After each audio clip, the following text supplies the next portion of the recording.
Fliegen ist eine Kunst. Aber vielmehr ist es eigentlich ein Trick. Der Trick, sich auf den Boden zu werfen und ihn zu verfehlen. So beschreibt Douglas Adams die Erfahrung, fliegen zu lernen. Doch ist es wirklich so einfach? Wie ist es überhaupt, fliegen zu lernen? Den sicheren Boden hinter sich zu lassen? Ist das wirklich Freiheit?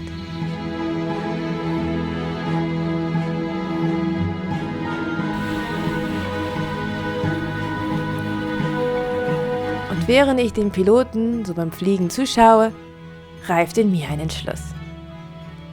Ich würde Gleitschirmfliegen lernen.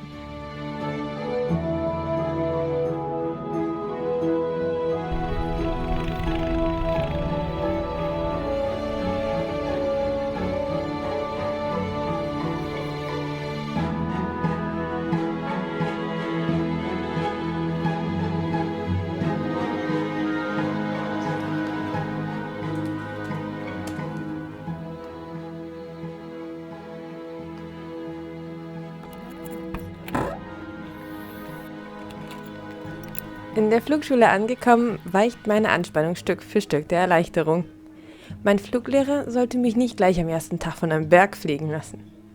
Vielmehr geht es anfangs vor allen Dingen darum, den Schirm kennenzulernen, das Chaos der bunten Leinen zu verstehen und die Kraft des Windes im Schirm zu spüren.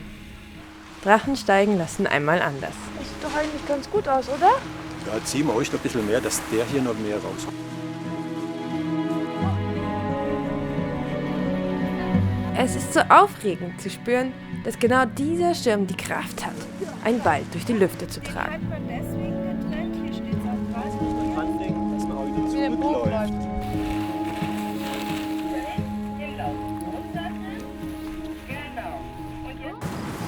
Nach vorne, dass du Spannung hast? Oh, hast du schon. Okay. Bisschen mehr noch nach links, aber gar nicht so doll, oder? Weil jetzt ist der Wind ja... Ja doch, der Wind ist da lang. Genau.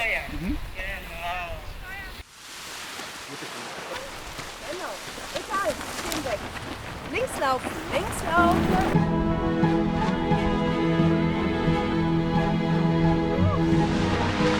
Dann haben sie gesagt, okay, wir suchen uns einen Hang, der möglichst steil ist, versuchen den Fallschirm zu Fuß zu starten und üben dann Ziellandung, legen unten einen Punkt hin. Und das haben Wanderer gesehen und jeder, der in den Bergen war, kennt das Ganze ja. Hochlaufen, prima, aber runterlaufen. Geht nur auf die Knochen, ist langweilig, Ziel ist weg. Ne? Die Wanderer hat er gesehen und gesagt, boah, super Anstiegshilfe. Und so kam das halt langsam über Frankreich, Schweiz, dann halt hier auch nach Deutschland.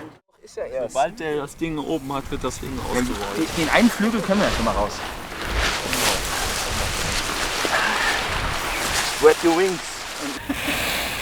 Jetzt da oben stand noch. Also von unten, da sah einfach so ein kleiner Hügel und von hier oben ist eigentlich schon ein richtiger Berg. Ja, schon ein bisschen aufgeregt ist man schon dann. Ja, das ist sehr aufgeregt, ja, aber hilft ja nichts. Ich habe immer eine Tendenz, dass ich aus Versehen diese Dinger dahinter habe.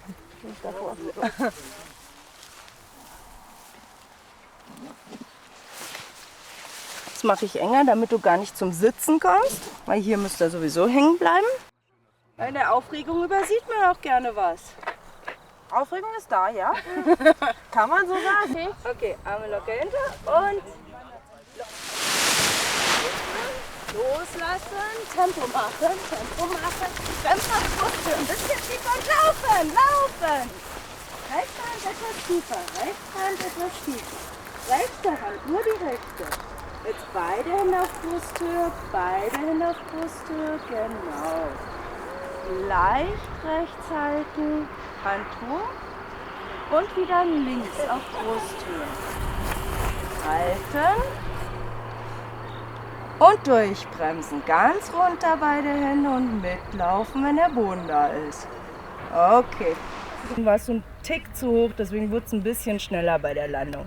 Aber herzlichen Glückwunsch. Prima. War schön.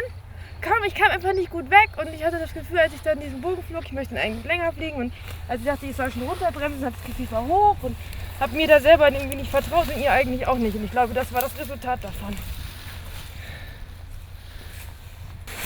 Das ist unwahrscheinlich. Aufsetzen. Der perfekte Helm für Brillenträger muss noch erfunden werden. Lass erstmal Matthias raus. Ja? Und? Ja. Gerade den Hang verlassen.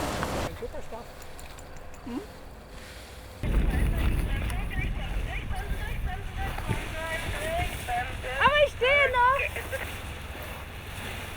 Weil da kamst du gerade aus der Kurve, hast gemerkt, wenn er anfängt so abzutauchen, dann muss man ein bisschen schneller bremsen, um dieses Abtauchen abzufangen, ne? Aber toll! Ich bin ja auf meinen Füßen stehen geblieben. Angesteckt vom Flugvirus tragen wir nun unsere Schirme immer wieder den Hügel hinauf, um uns anschließend für diese wundervolle halbe Minute in die Lüfte erheben zu können.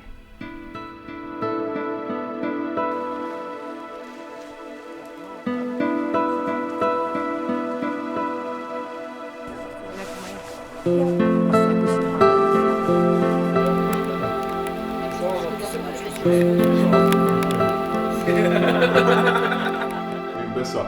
Aber Spaß beiseite, warum stehen da 3 Haus? Das gibt einen Grund. Und dann haben wir halt Isobahnen, die laufen jetzt nicht um den Globus, sondern sie fangen an, sich zu schließen, so wie hier ganz deutlich. Und der Druck in diesem Moment nach innen nimmt immer mehr ab und deshalb ist im Zentrum dieser in sich geschlossenen Isobar ein L. So, und da Isobahnen aber nur im 5 Hektopascal Abstand in der Wetterkarte eingezeichnet sind und hier trotzdem Einbruch steht. Ich bin 10 Jahre meines Lebens ohne jegliche Theoriekenntnisse durch die Gegend geflogen. Ich hatte keine Ahnung von Gewitterbildung, ich hatte keine Ahnung von Kaltfronten, von Wetterlagen. Wir sind geflogen. Wenn der Wind von vorne kam, sind wir geflogen. In diesen Kenntnis meiner eigenen Fliegerkarriere weiß ich, wie wichtig eine fundierte Theorieausbildung ist. Und das versuchen wir hier umzusetzen. Das heißt, die Schüler machen hier eher zu viel und zu intensiv, als dass sie auch nur ein bisschen zu wenig machen. Nach langem Theorieunterricht und schweißtreibenden Stunden am Übungshang ist nun der große Moment gekommen. Die Sonne lacht und wir fliegen zum ersten Mal vom Buchenberg.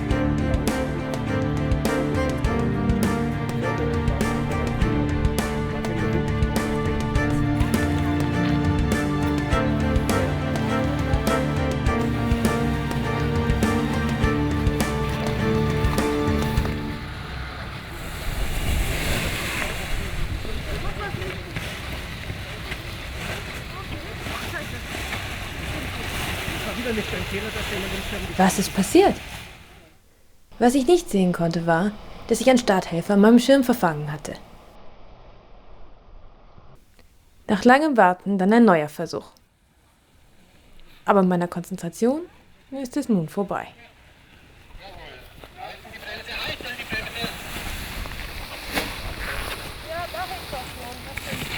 Oh. Nicht mehr. Immer wieder falsch. Stück für Stück gehen wir eins weiter vor. Ja, aber jetzt da will ich nicht mehr. Da will ich okay.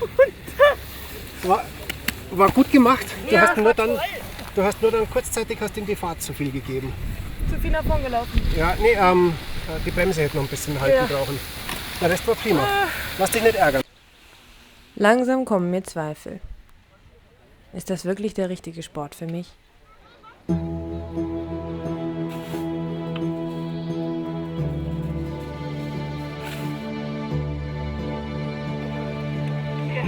Überall die Haare.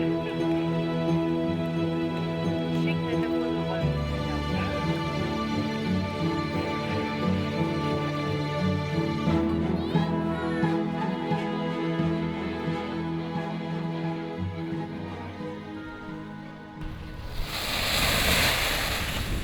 Bremsen, halten und cool. Langsam vorwärts laufen, die Hände bleiben da. Bisschen rechts steuern, ganz leicht. Was für ein Start! Alle Zweifel sind nun wie weggeblasen. Von wegen ungeeignet. Ich bin wie geschaffen dafür.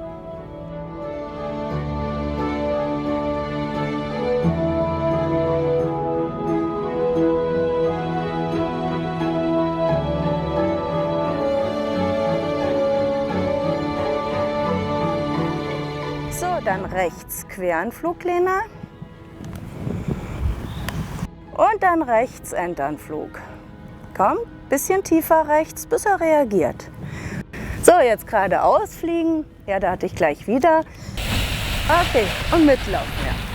Katharina, wo fliegst du denn hin?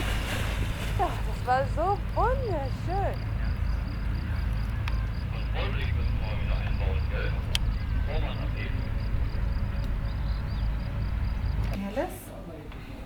Ich krieg nichts, danke. Nichts, alles klar. Dunkles Verena. Nico hat sich da mal am Hang das Bein gebrochen, weil er dann halt rückwärts mit der Kamera mitgelaufen ist. Ne? Hat halt Fotos gemacht und dann halt auch irgendwie blöd halt gestolpert. Ne? Und da hat er sich auch, ich glaube, Schienbein gebrochen. Deswegen, ne? Deswegen fotografieren ist ganz gefährlich und filmen. Ne? Da ist ja auch einer auf die Ecke. Während ich hier so in der Runde sitze und mich umschaue, fällt mir auf, wie verschieden wir eigentlich sind. Haben wir irgendetwas gemeinsam?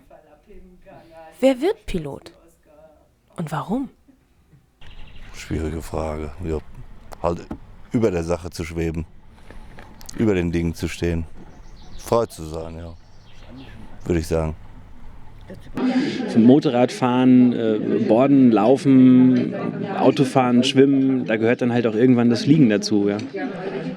Das ist eigentlich, man erweitert so seinen Horizont, ja. Das ist ganz cool. Gut, es gibt den Einsteiger, der heute Fußgänger, morgen Pilot, wie jetzt zum Beispiel Lena, die sich ihren Traum verwirklicht hat.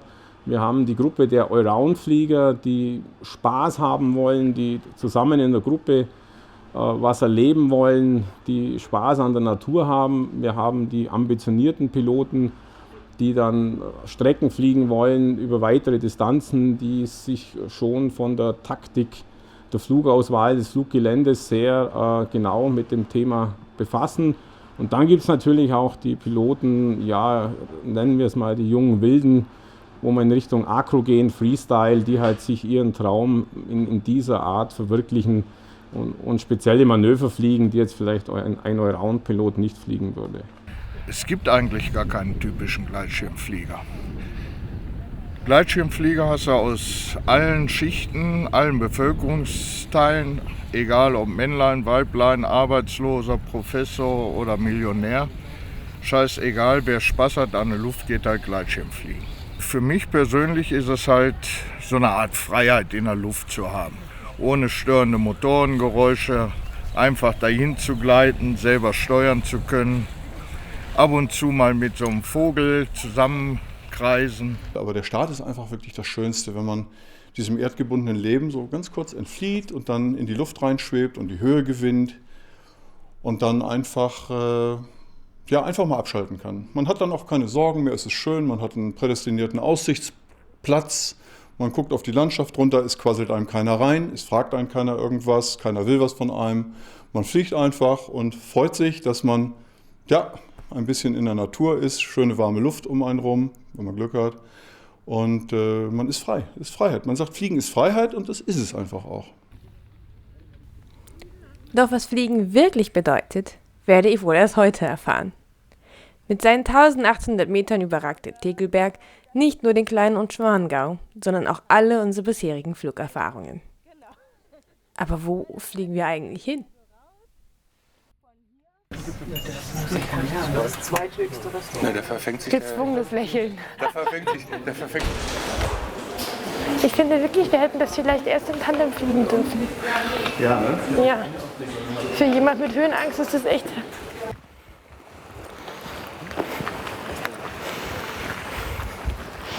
Ich gehe schon beim Wandern nicht gern an solche Kanten ran. Ja. Also fliegt man aber spätestens da auf der Hälfte von dem, was man jetzt sieht, fliegt man schon. Jetzt sondern eher so auf den Punkt greifen. Links steuern, ganz leicht. Leicht. Wo?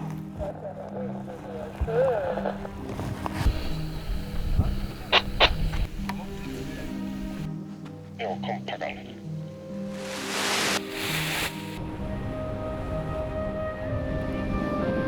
Startet jetzt die Lena.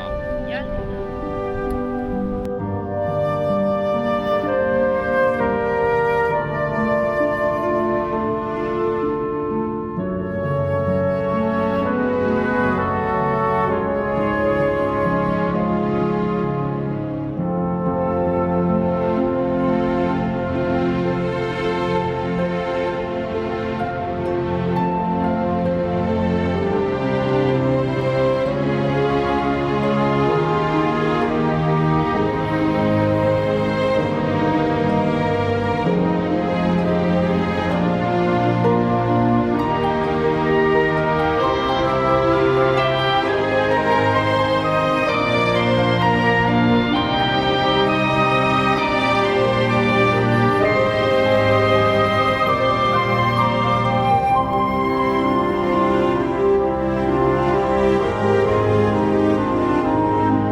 Das war mir schon klar.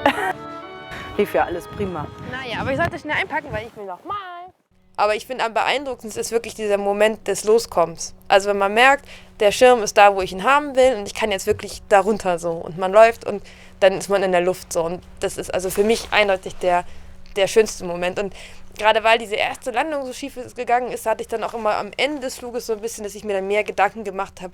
Hat der Wind wieder gedreht? Muss ich jetzt irgendwie anders landen und mir da irgendwie mehr Stress gemacht habe? Auch so im Hinblick, dass man ja irgendwann dann auch das selber entscheiden muss und man schon versucht, mehr mitzudenken mit jedem Flug. Und das dann aber auch Freude macht, weil man sitzt dann da abends und denkt, was kann ich noch besser machen? So.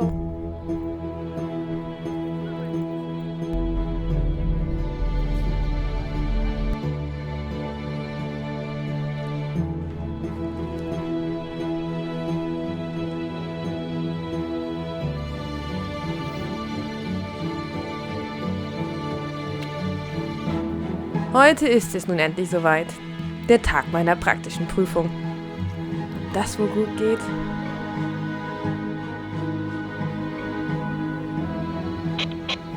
Es geht los.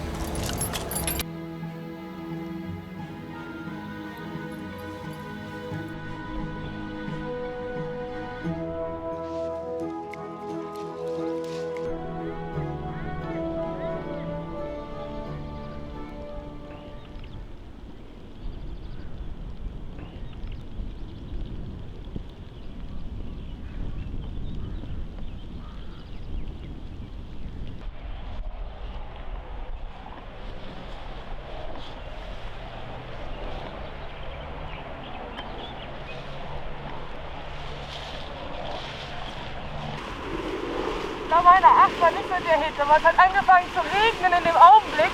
Und ich habe gedacht, das darf doch wohl nicht wahr sein. Jetzt auch noch Regen. Danke fürs Warten. Das ist okay. Ja. Die Wolke sah so gruselig vorhin aus, als ich auf uns zukommen. Das sah auch so schnell aus. Ja. Aber jetzt für dich soweit okay. Wunderbar. Ja, du hättest noch ein bisschen weiter gehen lassen können. Du hast dann ein bisschen weiter ausgeholt, aber das war soweit in Ordnung. Schön geflogen. Deine 8 war in Ordnung. Okay. Von der Zeit der 33 Sekunden, deswegen ist das soweit in Ordnung. Lass uns nachher den Start gucken.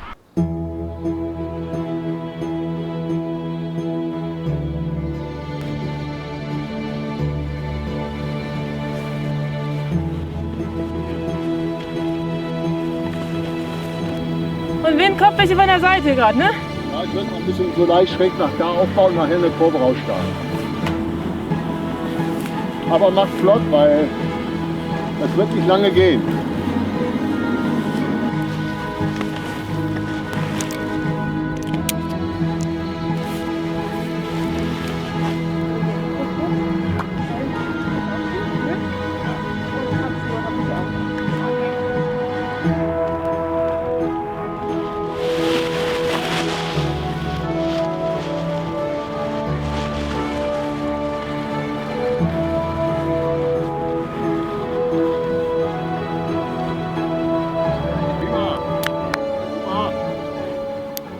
Okay jetzt und heute, deswegen herzlichen Glückwunsch und fliegt immer schön vorsichtig und tut was an eurer Weiterbildung. Okay? Herzlichen Glückwunsch. Vielen Dank auch für diese Unterstützung heute nochmal. Ja, ich habe halt doch etwas nervös da oben. Das habt ihr heute geschafft, nicht ich. Ja, da oben das Wetter war auch nicht unbedingt, sag ich mal. Man sah die Wolke, dachte so, Gott. Also schön Wetterfliegen war es nicht, aber man muss halt die sicheren Phasen abwarten und das haben wir gerade die richtigen erwischt. Ja, haben wir Glück gehabt. Hallo, ich habe bestanden. Doch. Wir hatten noch richtig Wind in Rosshaupten. Ich bin vorwärts aufziehen, rückwärts dem Schwimmen entgegengelaufen, aber ich war gut abgehoben. Ja, ich bin heute das erste Mal richtig Thermik geflogen und das war sehr aufregend. Und jetzt am Abend habe ich mich dann auch das erste Mal getraut, nicht einfach nur irgendwie so durchzufliegen, sondern tatsächlich einzudrehen und mit anderen zusammen auch hochzufliegen. Und es war wunderschön. Und man dreht dann so ein in den Kreis und es geht höher und man hört das Gerät piepen, man freut sich, dass man mal was richtig gemacht hat und es steigt und steigt. Und dann dreht man sich um und sieht das Gipfelkreuz vom Tegelberg irgendwie unter einem liegen. Und ja, dann wurde mir dann doch etwas mulmig und ich bin dann weggeflogen. Man hätte ja gedacht, dass man vielleicht das Startkommando vermisst am meisten oder dass jemand sagt, gestartet ist die Lena. Aber Eigentlich war es so das Gewicht am Helm, was so irgendwie fehlte. Man fühlt sich so unvollständig, als hätte man irgendeinen Gurt vergessen. Was ich jetzt als nächstes mache, also jetzt gleich fliege ich diesen kleinen Übungshang ein letztes Mal runter. Das ist nämlich das Ende jetzt meiner Zeit hier. Und dann werde ich Pizza essen gehen. Ich bin schrecklich hungrig von meinem ersten Thermikflug. Und da freue ich mich schon sehr auf diese Pizza.